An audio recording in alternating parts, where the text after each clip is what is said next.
Hey, I'm really nervous as well. Um, the devil was attacking me this morning and, putting all those fears in my head. And so I had to have a little prayer this morning and still a little nervous, but the fear is gone. And I know that my story, I was stuck in bondage for a long time, and it was different chains. When I was 4, my mom was a drug addict, and she was using drugs and out partying all the time, and she thought that my dad could give me, they divorced when I was 1, so she thought my dad could give me a better life. And so when I was 4, I remember riding on a train with a man I didn't even know. And I lived with him for 3 years with my grandparents, and that was a good life. It was really good.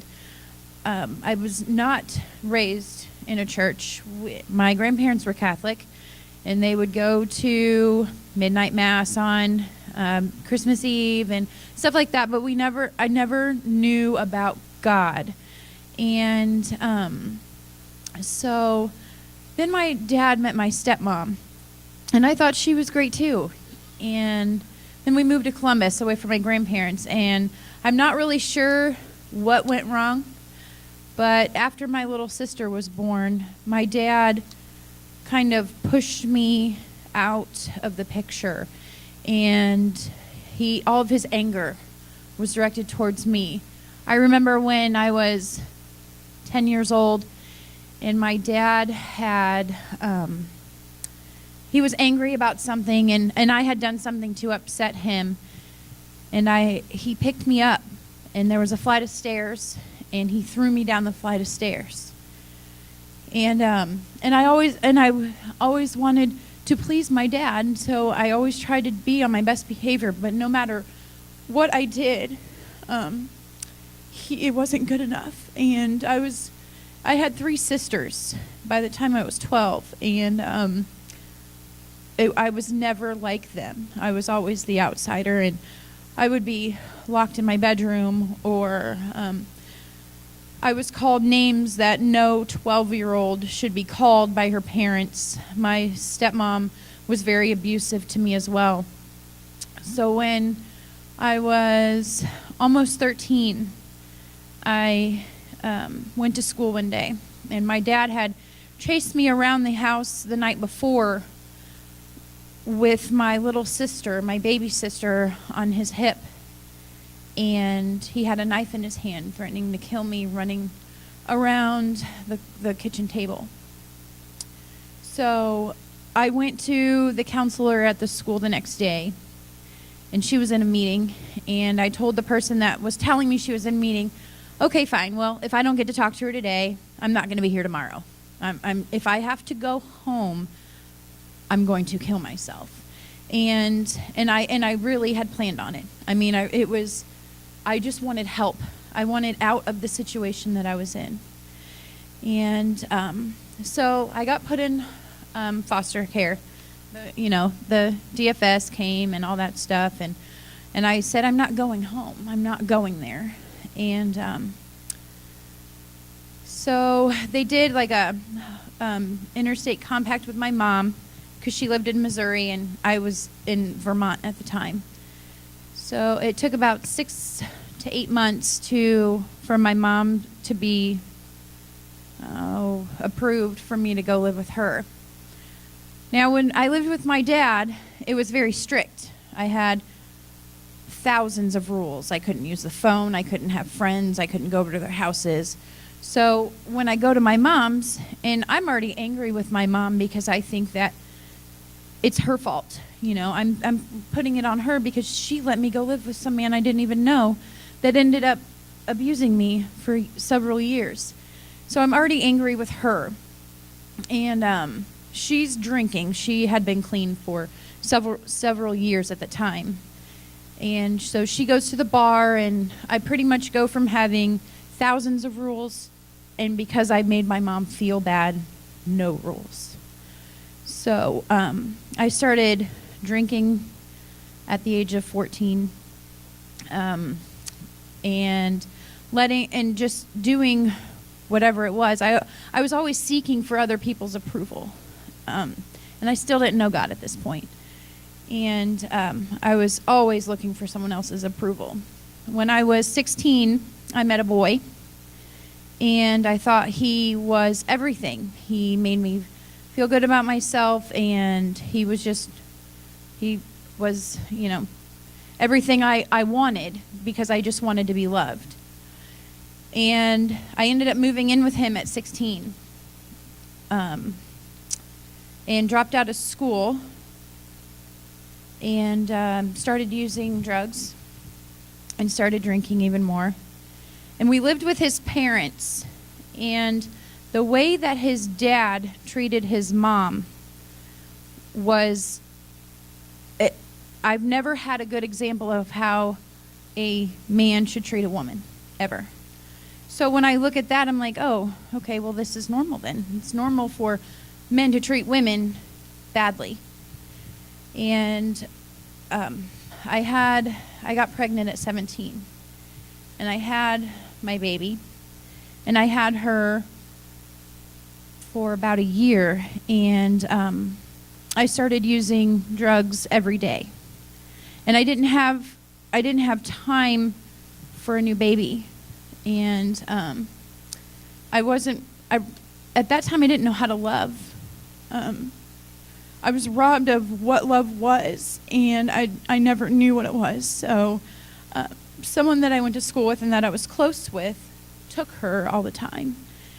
And we came to find out that she had been molested when she was a baby. And at age 5, I let this family adopt her because I knew that I couldn't provide her the life that I could give her. And then I had left her dad. I met another man, and he also made me feel good for the time being, and he started being really abusive, and we were using drugs together, and I always thought, well, I've always been treated this way. Maybe this is how I'm supposed to be treated. And then I got pregnant again. And when I was 6 months pregnant, he also threw me down a flight of stairs and beat me. And I remember thinking, this is not how I'm supposed to live. This is not how life is. But so I had Aubrey. And I still used drugs. I was still using drugs. And then one day, I had enough. I was just like, this is not how I want to live. And I stopped using for a long time. And then I left him. And then I had people praying for me that I didn't even know were praying for me. And it took a long time for those prayers to be answered, but they've been answered. And so I met another guy, and got pregnant with his child. And he was very abusive, drank a lot. He was Jekyll and Hyde. 1 minute he was wonderful, and the next minute he was awful, and I could just see evil in his eyes. And he always blamed everything that happened on me, and I was sober then. And then one day, our daughter was 2 weeks old, and there was a phone call from a detective. And the detective said that, he got brought into questioning for doing something to a little girl, and I left him. And I never turned back to that. But I did turn back to the drugs and the alcohol because it was just time. I was hurting so bad because I had been treated so wrong, and I thought that that was normal. So, and then after all that, I was clean. I got clean again for about, 9 months. And then I moved to Sedalia, and one night I just went to a party. I was drinking and then started using drugs again. And then I met another man. Men have always been an issue for me because I never had that. So I was always seeking for a man to love me. And I found another man who would turn my life upside down in the most awful way I could ever imagine. He was controlling. He was evil. I remember I was held hostage at gunpoint for 12 hours one day because I wanted to leave and he didn't want me to leave. And his mom came in and she said, "You will let her go, and you will let her go now." And I remember jumping out and running out to the car, and he bashed my window out of my car as I was pulling off. And I ended up in the hospital once. I remember one night I picked my son up, and I ran out of the house because he had beaten me so bad I was covered in blood. And I showed up to my son's grandmother's house and screamed in her window at 3 o'clock in the morning because I was so scared and didn't know what to do. And we were on drugs, lots of drugs. And so then after I finally got away from him, it was 3 years that it went back and forth, and I could go into horror stories all day long about this man and not even touch what he's done. So I will say I did get a restraining order on him. I was living in Windsor, Missouri, and he messaged me on Facebook and said, "I just went and saw the girls at school." He wasn't their father. And the girls came home from school and said, "Yeah, he was at our school today and said that the only reason that you're alive is that you are alive is because of us." So I had to go get a restraining order to protect my children. And I finally got away from him. I actually moved to Arizona for 9 months to get away from him. And when I came back, and I had been sober, and I met Dale. Well, actually, I knew Dale. I've known Dale for a really long time, but we started talking, and I guess that was before I left Arizona. And I came back, and we were talking, and I mean, there's more to that story, but anyway, so we basically got together, and then I started hanging around people that he knew, because he actually went to jail for stuff that he had done a while before that. But I started hanging with people that he was hanging out with and got right back into the drug world. And then I started running drugs, lots of drugs. I was going to Sedalia every other day to bring back massive amounts of drugs, just because. I mean, it was just something to do, and I felt important. Satan made me feel like this gives you power. This is what you need to be in control of something, because I always felt like I had no control in my life.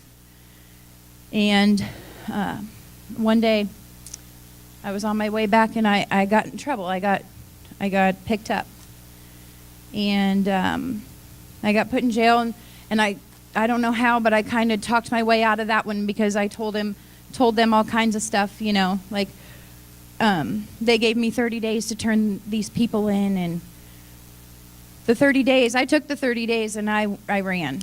I ran down to Arkansas, and I was down in Arkansas for 6.5 months on the run, doing the same things down there that I was doing up here.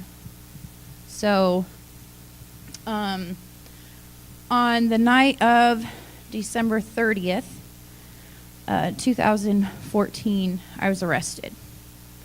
And there's a picture of me that night.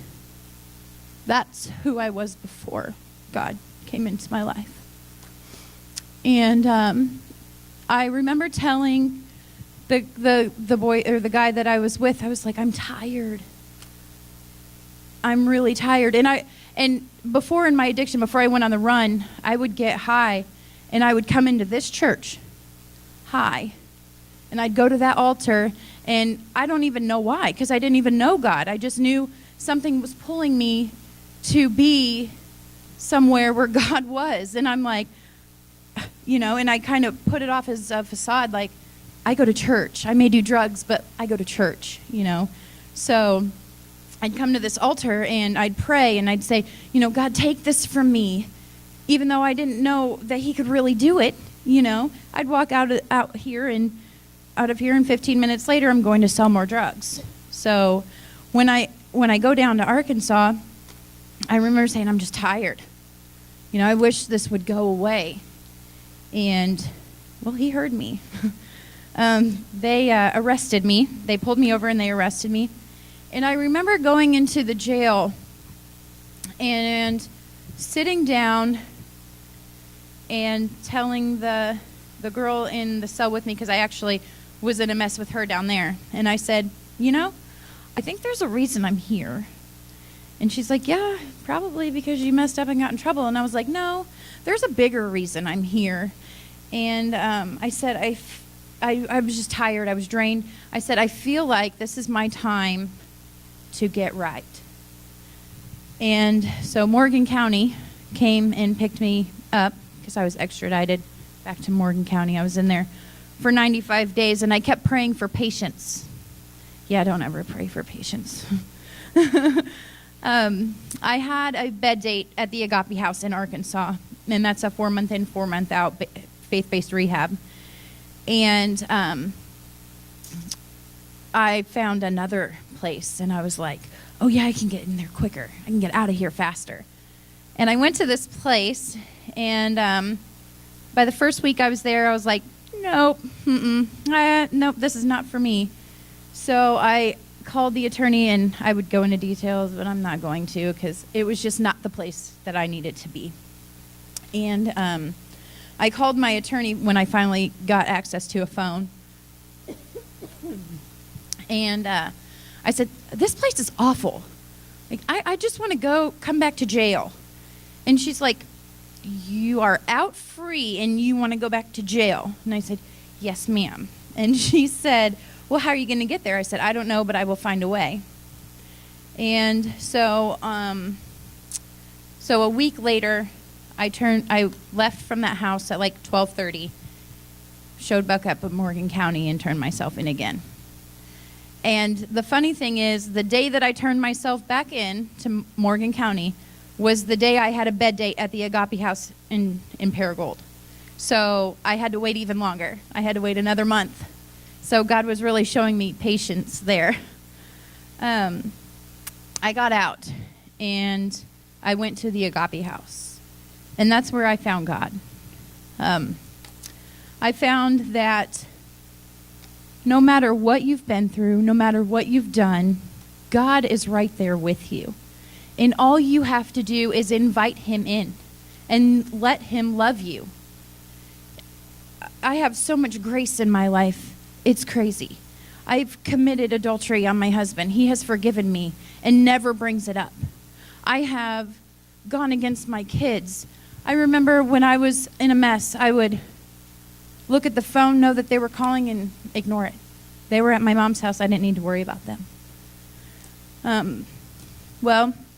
So I found God, and I knew who he was, and I learned all about him. And for a year, I was good, or so I thought. I was coming to church and going to recovery meetings and doing this and doing that.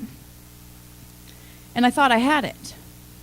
Well, when you don't hold on to God, you don't have anything. So I was invited to a concert down in Arkansas. And went down there and ran into somebody I knew, and he's like, let's go have a drink. Okay, alcohol, never really hurt me anyway, so might as well go. And 2 hours later, I was looking for a sack. I was ready to get high because I was so drunk, I wanted to be sober again. And my life spiraled out of control in the matter of 3 weeks. I moved out of my in-laws' house and back down to Arkansas, took my kids out of school, and didn't think anything about it. I was selfish. I let myself think that I had control of something without anybody's help, including God's. And that was Satan lying to me, telling me, you give Satan wiggle room, he will take it and he will use it and he will destroy it. And so I went down there for another 6 months. And like I said, I was with a man down there, and when they say that there are sheep, or that there are wolves in sheep's clothing, they are not lying. This man was everything about God and this and that, and he was nothing but evil. But so after all that, I had been up for like 3 or 4 days, and my mom calls me and says, I need you to take the girls to school today. And I said, well, I'm really tired and I really don't want to drive. And she said, well, I really need you to take the girls. And for the past couple days before this, I had been having a lot of conviction on my heart, a lot more than what I had had. And I remember a friend of mine and I were going to go on a drug run or something, and we pulled out of the driveway, and I said, which way? And he said, you know the way. And I said, the truth and the life. You're right. I do know the way. I'm not going. So like God was just putting his little, he was just putting everything in motion there for me. Because and then a couple days later, a few of us were sitting there talking, and Jeremiah 29:11. It just kept popping up everywhere in the conversation. And I just kept thinking, man, I know he's talking to me, but I'm not ready for it yet. And that morning I took my girls to school. How I remember it is I was falling asleep at the wheel. And I remember we were about 1,000 yards from the school, and one of them, I think it was Elena, yelled, Mom.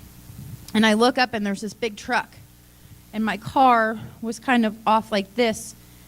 And when I look up, my car did this, and right back on the same road that I was going on. So my car was going towards this truck, and it just right back onto the straight path. I got to the school, I dropped off my kids, and the look on my daughter's face I will never forget. It was fear. It was something I can not even really begin to describe. I had a friend that lived behind the school, and I pulled into her driveway, and I started crying as I'm passing out. I said, God, please take this from me. Please change me. And when I woke up, when they came and woke me up, because they found me out in their driveway, I had no desire whatsoever to use. I had a pocket full of drugs. I gave it to them. I said, here, take this. I don't want it. I don't want it at all. And that is the last day that I've ever used anything. Now, I have drank, and I have I didn't think that drinking was my problem until I drank. It was a while ago, but and I drank way too much. And in that situation, there was one thought that went through my head one time, and it was, I could sober up right now if only I had. And that was the devil trying to sneak in. But I also believe that it was showing me that alcohol was number one in my relapses. Because it was every time that I was drinking that I would go back to the drugs. So I haven't drank since, and I don't plan to, because I know that was also God showing me that, I don't have control over anything. So But Dale, no, back to all that. Dale has been my turnaround for knowing that I'm loved by someone. Now, I know God is. God is my turnaround, and he is everything. And God loves me, and his grace is so efficient for me.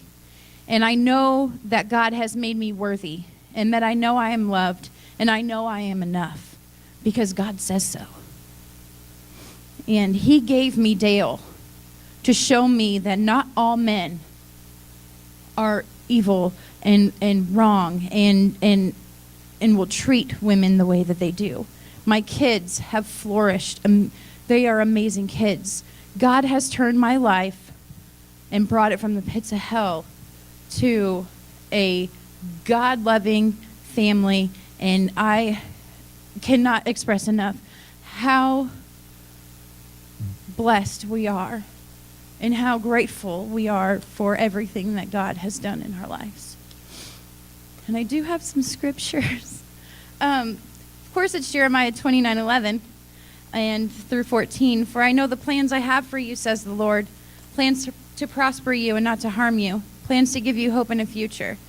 In those days when you pray, I will listen. If you look for me wholeheartedly, you will find me. I will be found by you, says the Lord. I will end your captivity and restore your fortunes. I will gather you out of the nations where I sent you and will bring you home again to your own land. And God is within her. She will not fail. God will help her at the break of day. Psalms 46:5. And that's it. That's all I have.